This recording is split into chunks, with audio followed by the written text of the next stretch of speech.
A gente vai também agora para Brasília, ponte aérea São Paulo, Rio, Brasília, direto. Vamos saber o que está acontecendo, né? Na CPMI? Nós queremos esclarecer relações como esta que já mostramos para vocês. Senador, que é um termo, Adolfo Rodrigues. É um ACT, um termo de cooperação técnica, firmado em 2020, do Banco Máxima, antecessor do Master, com o governo de então. Então nós queremos esclarecer. Só que o requerimento, como estava, não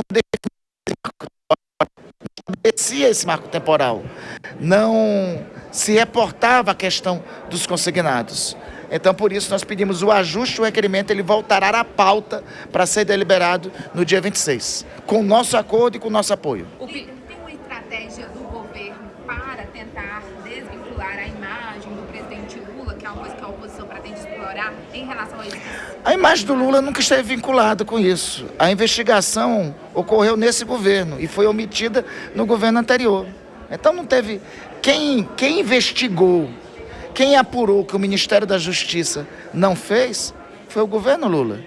Quem foi adiante no processo de apuração, responsabilização e devolução dos recursos aos aposentados, foi o governo anterior.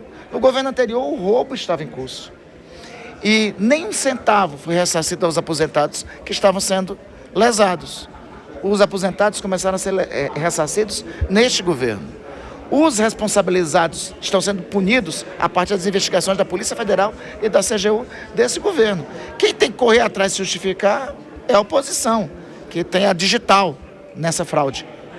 Só para entender, então, o requerimento do Master foi retirado de pauta porque vocês precisam atualizar o ajuste do... Houve um acordo entre todas as partes, tanto o governo quanto a oposição, de que o requerimento é pertinente, da nossa parte tem apoio para o requerimento ser aprovado, precisava fazer o ajuste temporal, porque o requerimento como estava, falava de toda a instituição financeira, de todo o seu tempo, e tem que ser no tempo específico da fraude, não é razoável ser e no tempo que não existia identificação de fraude, e era necessário também em relação a este requerimento especificar o tema dos consignados que diz respeito à CPMI e que tem, como já mostrei a vocês, documento nesse sentido. Então, o requerimento tem o nosso apoio, o requerimento nós pretendemos aprovar no próximo dia 26 de fevereiro e só foi retirado para fazer esses ajustes temporais e será apreciado depois no próximo dia 26. Senador, e quais são as expectativas aí para a vinda do Vorcado dia 26?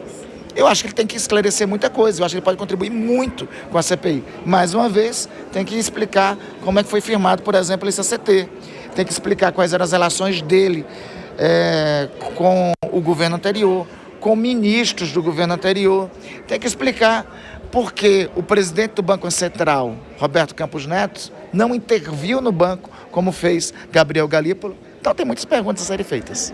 Líder, entrando no caso Master, tem uma necessidade de prorrogação dos trabalhos. Alguns parlamentares têm defendido isso. Como é que o senhor vê essa questão? Eu acho que já estamos entrando, né, em relação ao tema e o que diz respeito. Eu acho que nós temos 8 depoimentos que podem corroborar com essas investigações. Se até lá for necessário algum tipo de prorrogação, aí nós todos avaliaremos. Líder, tem um acordo, nós estamos ao vivo, inclusive, para a Jovem Pan News, tem algum acordo para, no dia do depoimento do Daniel Vorcado, não fazerem perguntas na CPMI do INSS sobre as fraudes envolvendo o Banco BRB?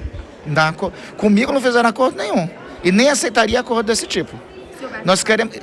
Todas as perguntas que tiverem ser feitas ao senhor Vorcado, de minha parte, serão feitas. Tudo que tiver que ser perguntado e investigado da relação do senhor Vorcado, do Banco Master, do Banco Máxima, com documentos como este daqui, com ACTs firmados no governo passado, tem que ser esclarecidos. E as conexões também de Daniel Vorcado, por exemplo, o senador Alessandro Vieira apresentou requerimentos para quebra de sigilo também das relações com a esposa do ministro Alexandre de Moraes, pediu a convocação dela, empresas do ministro Dias Toffoli, isso também será levado aqui? Acho que não tem vedação, pergunta nenhuma para qualquer parlamentar da CPI, qualquer parlamentar da CPMI. Qualquer pergunta que tiver a ser feita e tudo que foi esclarecido, que diz respeito ao tema, deverá ser. Obrigada. Muito bem, a gente acompanhou aí a fala ao vivo do senador Randolfo Rodrigues, líder do PT, ele falando sobre o depoimento agora previsto do Daniel Vorcaro no dia 26 de fevereiro. Nesse momento exato, a gente encerra para a rádio. Obrigado, pessoal, pela audiência. A gente volta amanhã. Continuamos aqui. Vamos repercutir a fala do senador Jess. Ele agora tem a data e diz que não tem combinação de pergunta, enfim, não tem acordo com relação a esse silêncio premiado que o Vorcaro negociaria, né? Não tem. E eu acredito que muitos parlamentares talvez não façam parte disso, ou não concordem com isso, mas talvez alguns tenham sim esse acordo, a gente não pode negar isso. Agora, o que me chama a atenção muito na fala do senador é essa culpabilização do governo anterior, negando vários fatos que são evidentes em relação ao escândalo do INSS. Por exemplo, a figura do Stefanuto, que era o presidente antecessor, os avisos que foram feitos ao Ministério da Previdência na figura de Carlos Lupe e outras pessoas que estão ligadas ao governo do PT, que estão nessa gestão. Outra coisa, a franca expansão desse esquema de corrupção que houve devido à situação ali de defesa desses sindicatos no tempo recente. Figuras próximas ao Partido dos Trabalhadores ou lideranças do Partido dos Trabalhadores que estariam ali envolvidas. Então, são vários fatos que, para mim, chamam a atenção em relação às fraudes, à corrupção no Brasil. E no caso Master, ele coloca que Gabriel Galípolo teve uma postura mais ativa. Eu já elogiei a postura do Banco Central em relação à liquidação do Master e a situação de compra do BRB. Mas, aqui, é importante notar que Gabriel Galípolo também compunha a diretoria e o conselho do Banco Central quando o Campos Neto estava à frente do banco. Então, existe uma situação aí de avaliação que vem na hora da compra do banco BRB, que chama mais atenção e, por isso, em setembro, isso vem à tona, várias questões e situações. Então, eu acho que a gente tem que parar de, no Brasil, ficar empurrando a corrupção para o governo passado. A gente tem que endereçar o tempo presente. E o tempo presente é que as nossas estruturas, a nossa transparência, o nosso sistema de resposta à impunidade não está funcionando. Mas olha, você diz no tempo presente que há necessidade de se investigar e fazer, e é exatamente o que está sendo feito. O Matheus tinha citado aqui na fala anterior dele de que o governo não está fazendo nada, né? Que o governo não está tendo uma postura ativa quanto a esse grande escândalo do INSS. Os desvios do INSS começaram lá atrás, em 2019, foram descobertos agora.